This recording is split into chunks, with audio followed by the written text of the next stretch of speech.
I have a problem. I have an incurable need to play obscure PC games released from the early 90s up to the mid 2000s, especially the 3D ones. Maybe it's nostalgia, maybe it's a kind of morbid curiosity, maybe I'm possessed by a little low poly blurry textured demon pixie goblet. The point is that the need is there. That in itself isn't so much the issue. I've got a couple of spare hours a week to do that. The problem is that although the Windows we use right now is technically descended from the Windows our great-great-grandparents used in the way back of the late 20th century, and that the x86 CPU architecture is still fundamentally the same, things have changed a lot in the last 30 years. New computers just don't always know what to do with old polygons and textures. Video cards used to be optional, and now they weigh more than a newborn child and cost almost as much. The other problem is that the game industry is a vicious hellscape that among its numerous sins treats everything but its most successful products with absolute disdain. This can also be an opportunity, as the founders of Night Dive and GOG well know. But not every old game has been ported by Night Dive, and not every old game is available on GOG. And a little secret here, not every old game sold on GOG runs as it should either. But over the past 2 years I've gotten kinda good at figuring out how to run some of the most unloved and underappreciated old PC games out there. Many of these games are total garbage, of course, as is my brand, but one is trash, blah blah blah. Occasionally the games actually end up being good, so I thought I'd share everything I've learned so far. I'll also give you some tips on how to stream and or record these games if that's useful to you, because that comes with its own set of challenges. This is not a super thorough, definitive 100% guide on how to play every old computer game on every new computer, because 1, that would take me 800 entire hours, and 2, it would be out of date before you even got through the first 20 minutes. This will be me running through what has worked for me, and more importantly, point you in the right direction, towards software and websites, tools and resources that can help you figure it out for yourself. After all, the more obscure you go, the more interesting the game, and sometimes the more bespoke your solutions have to be to get it running. I mean, look, old software is dying, it's true, but if you have very fond memories of, I don't know, Turkish Horse Brushing Simulator 98 Gold Edition, and you want to relive them, you may actually be the only person in the world who can keep it alive. These games aren't guaranteed to be floating around the internet, even in the dustiest and shadiest abandoned blogs and forums and FTP servers. But if you found an old disc in your grandmother's haunted attic, rip, scan, and upload that sucker anywhere and everywhere, and let it be preserved forever digitally. Is piracy bad? Who cares? I promise you, the copyright holders of these old games don't. Because if they did, abandonware sites would not be a thing, and you'd be able to buy the first 4 Need for Speed games on Steam for $20. And if you have also figured out the arcane rituals required to make it run on Windows 10 and up, post that somewhere. Your favorite forum, Reddit, Discord, or even better, make an account on the PC Gaming Wiki and write up detailed instructions. This is how you keep old software alive. You may think you're the only die-hard Turkish Horse Brushing Simulator 98 Gold Edition fan on the entire planet, but I promise you that somebody out there will find it someday and be grateful. So let's get started on this iceberg. Like I said, we are living in a time when old and seemingly forgotten games are getting more love than ever. Even Steam has quite the collection of retro games that sometimes actually play when you launch. But with Steam, GOG, and some of the other minor digital stores, they at least give you legitimate ways to buy and acquire the files needed for playing them, often with no DRM. Even easier if they also offer console ports, which have a more rigorous standard of actually working. Now, getting games officially may align more with your values or whatever, but do remember that the original developers will rarely see a penny from these sales. Also, generally, yes, this is the safest option. Cannot argue with that. Even if some shady company bought the rights for a PC port of your favorite N64 game and secretly added a crypto miner to the Steam files, you can at least always email Gabe Newell directly and say, "Yo man, what the hell?" Another safe option for games of a certain age is physical copies. Remember those? DVDs and CD-ROMs? Back in the day, these little shiny things were how we played games. Make sure it's from before the age of online activation, which would be like what, kinda pre-2010s and definitely pre-2005. Or you might end up with just a coaster, like modern console discs are. Depending on the game, they can be relatively cheap, even for beautiful big box copies. This varies. Sometimes a game is obscure and cheap, but shipping costs are very high because the only eBay seller currently resides in Antarctica. These are the perils of collecting and preservation. Another thing you have to look out for is, does your computer even have a disk drive? It was an embarrassing moment for me when I received my copy of the Grey's Anatomy game for Windows, for which I wasn't able to find a disk image online anywhere, and was excited to preserve it and see how garbage it was, and, well...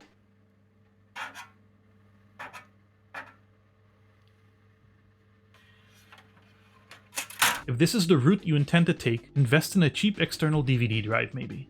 Lastly, well, there's the less reputable sources. You know what? Actually, less reputable isn't really the right term. Less official, less legal certainly, but that doesn't mean that they are worse. Archive.org is widely seen as a good place to find the lost and underappreciated, and the World Wide Web is rife with well-run abandonware sites that collect and neatly present loads of games that have been, as you might guess, entirely abandoned by their IP holders. Sometimes they even have useful installation instructions.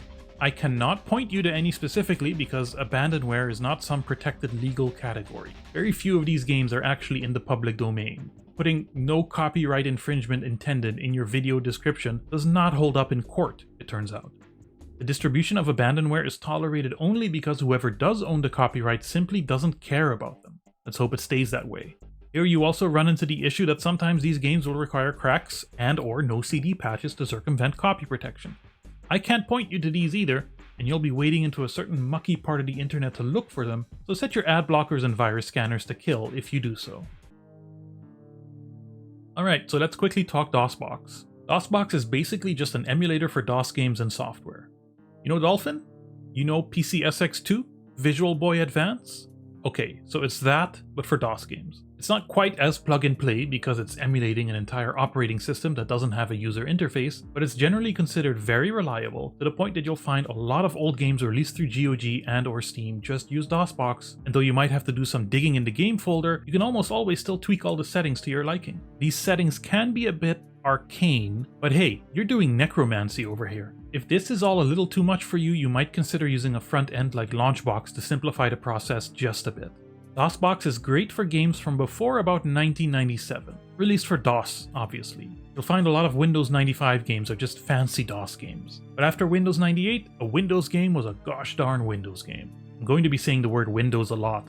Let's both just get used to it. From Windows XP and onwards, you weren't able to just run DOS games straight in Windows anymore, because Windows itself was no longer just a program running on DOS. Occasionally, you might even find the most stable way to run a Windows 95 game is by having Windows 95 installed within a DOSBox environment.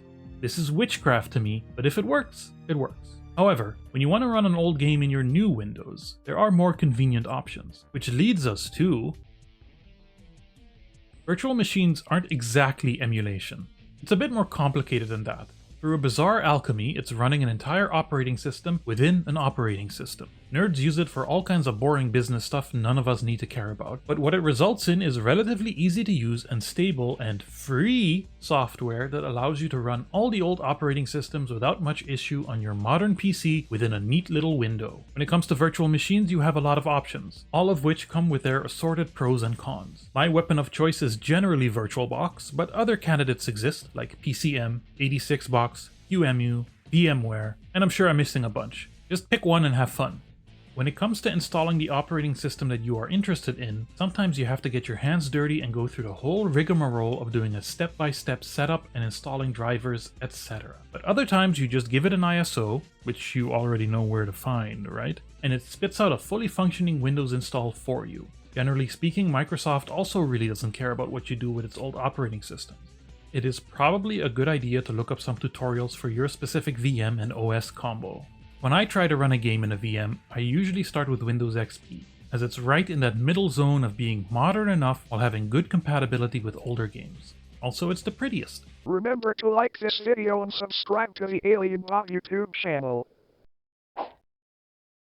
So now that you've done all that, the real work begins. Getting an old game to run on an old operating system, running on a fake old computer, running on your modern operating system, running on your real modern computer. Sometimes it works in one shot with no problems. Sometimes you need to mess with the settings of the game, the OS, or the virtual machine. Sometimes you'll need a crack, other times you don't. 3D acceleration can be hit or miss, but you shouldn't be surprised that the more 3D acceleration you require, the less likely it is the virtual machine, or even your own CPU, can handle it. And sometimes, just sometimes, a game simply won't run right in any OS within a particular VM. So then you switch to another, and then you tweak the settings, maybe add or remove RAM, Maybe set PCEM to a different motherboard configuration. Doing whatever it takes to make a game run can be quite a chore. You know what that is? PC gaming, baby. Virtual machines are especially useful for games made for Windows 95 and 98, and to some extent Windows XP. That's where you start to run into limitations. So for that, we have our next option.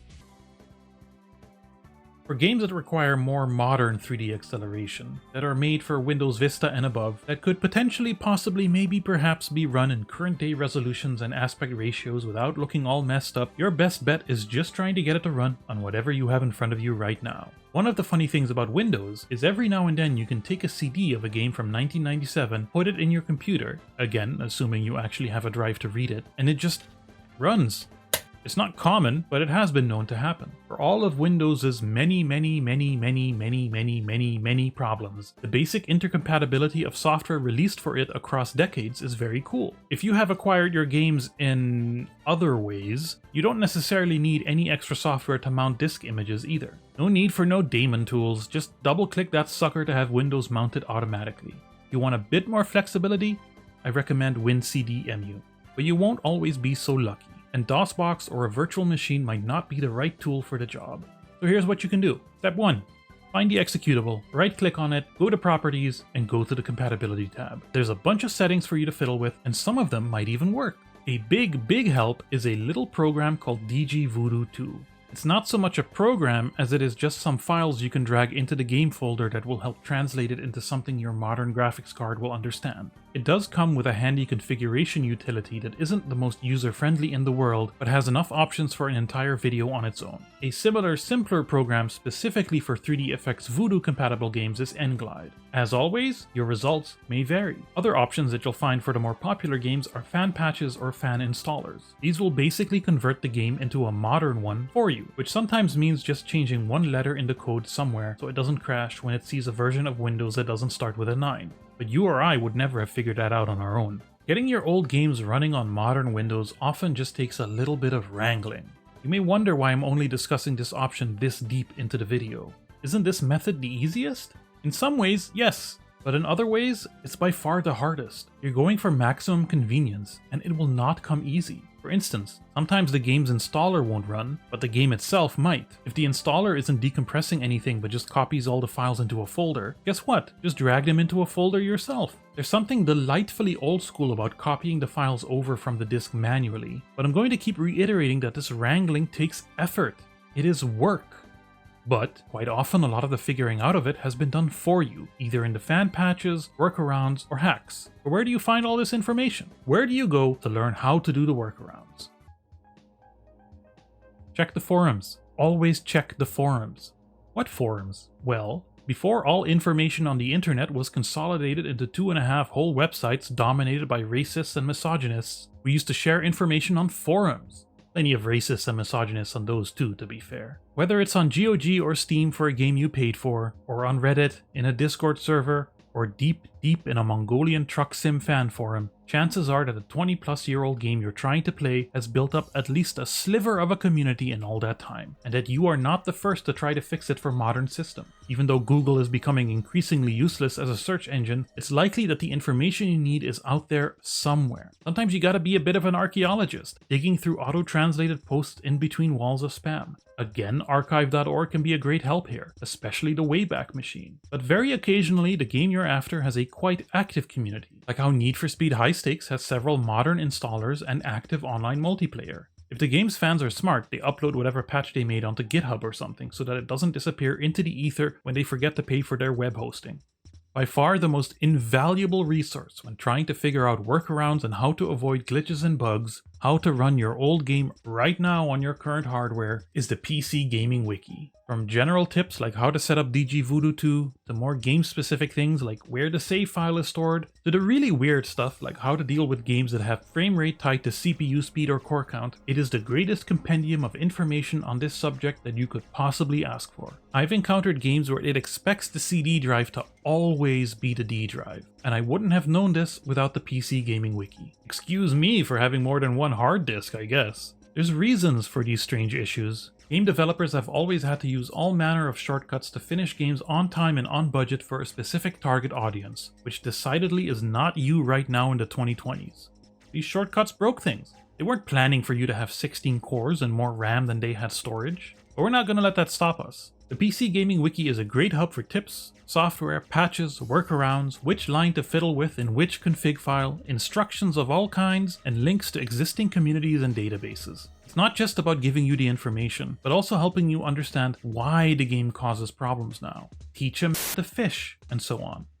This means that sometimes you can apply these solutions to games that don't have entries. You're learning, and it's fully open, so if and when you do figure out how to make your favorite old game run on Windows 11 without crashing, you can contribute too. If I was forced by some malicious algorithm into summarizing this entire video into 15 seconds, I just tell you to go to the PC Gaming Wiki and nothing else. If you're not in a time traveling mood, it's also good for fixes for modern broken games, and we all know there's plenty of those.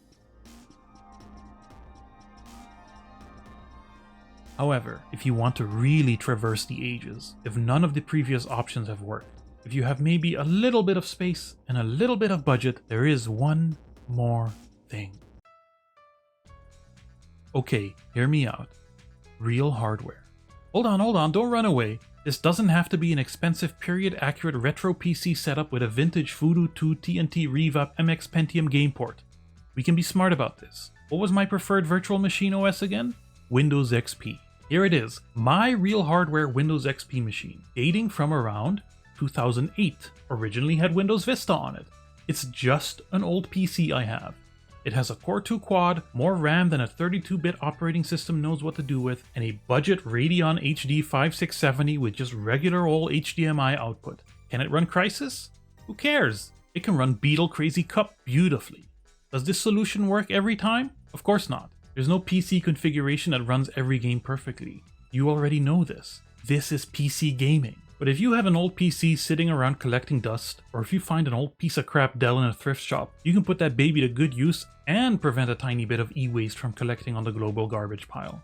You will come up against hardware limitations. XP won't function on any CPU past a certain generation. So again, do your research. But there are numerous convenient, easy ways of installing Windows XP just from a USB stick.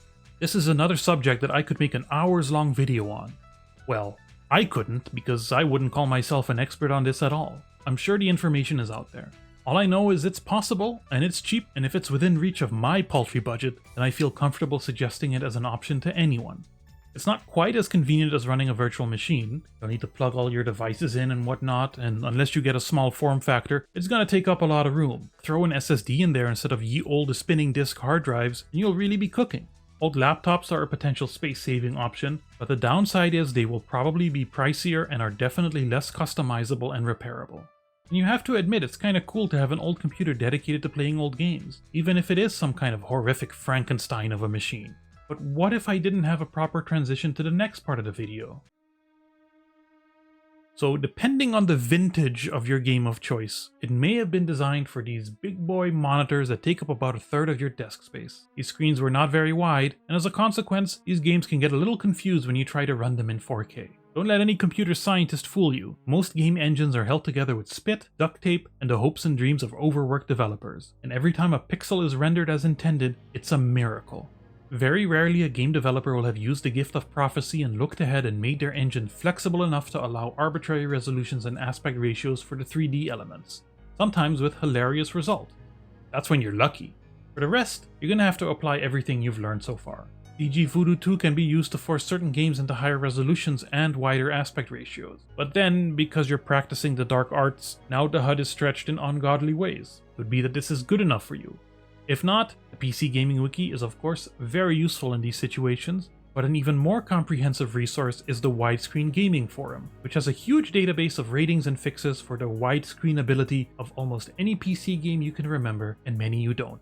Personally, I tend to play my old games entirely in windowed mode. There are multiple reasons for this. Yes, I'm a freak, but my main monitor is an ultra-wide, and no game from 1998 was designed for that. Also, I can often be found streaming these games, and keeping everything in a window allows me to have chat open next to the game and keep it all semi-authentic. With luck, the game will listen to the old Alt-Enter. Sometimes it's as easy as just typing in -windowed in the game's shortcut, which is another way that the Grey's Anatomy game embarrassed me, as it took me many hours to figure that out. I suffer so you don't have to. If you want to play in 4x3 in windowed mode, but the game has trouble windowing itself, you can try using DG Voodoo 2 for this too, although that's been hit and miss for me. A slightly more reliable app is DX Wind, although like a lot of these programs, it's not particularly user-friendly. If you want to capture footage of a DOSBox game, be sure to set your output to OpenGL so OBS can actually see what you're playing. Assuming you're using OBS, I guess. I am. Virtual machines and real hardware can also make capturing and windowing games real easy, because everything is nice and self-contained. Sometimes it's even necessary. This old Dutch racing game has separate executables for its menus and gameplay, because it was made by a business software company, but running it in a VM means all I have to worry about is capturing the VM window. Using a capture card to keep your old game within a small window may introduce a little bit of compression and lag, but it really depends on your card and the type of game you're playing whether you actually feel it. This is just one of those things you have to keep in mind when you start introducing.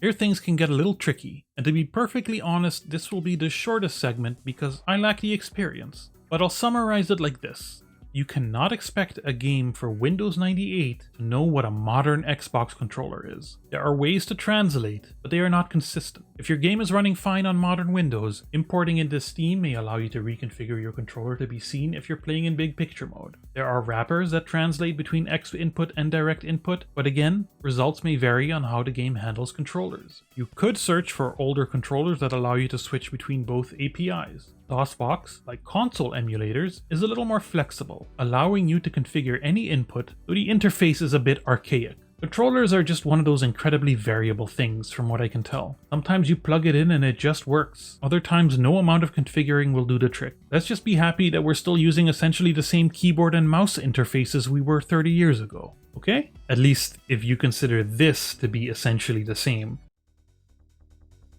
As I said at the beginning, this video isn't so much a detailed tutorial as it is a quick look at some of the most common options available to you and what you can expect when you try them out. It's missing plenty. I didn't even talk about source ports. I'm no expert, I'm just someone who's tried these things. PC gaming is and always has been a bit of a wild west. No matter how much the trend has moved games to digital only, no matter how much copy protection and always online functionality and mandatory launchers greedy publisher executives shove down our throats, the fact is, you're running a piece of software on your own operating system, on your own hardware. This has allowed PC games to be modified, to be preserved, to continue their existence in some way, assuming they're not multiplayer only and depend on a central server. You know what? Sometimes even when they are multiplayer only and depend on a central server. This is the power of community, of working together towards a single goal, of not doing it for the money or big profits, but for entirely different reasons altogether. It can be a very frustrating experience. Just when you think you got it to work, you get the menu to launch, everything's looking right, it crashes as soon as you hit play. It's happened to me dozens of times at this point. Whether that is all worth it to you is your own choice. I hope that at the very least this video convinced you that not only is it possible to still play Turkish Horse Brushing Simulator 98 Gold Edition, it is an important historical artifact worthy of preservation. Assuming it exists. Probably doesn't, but who knows? Go check your grandma's haunted attic and leave a comment if it does.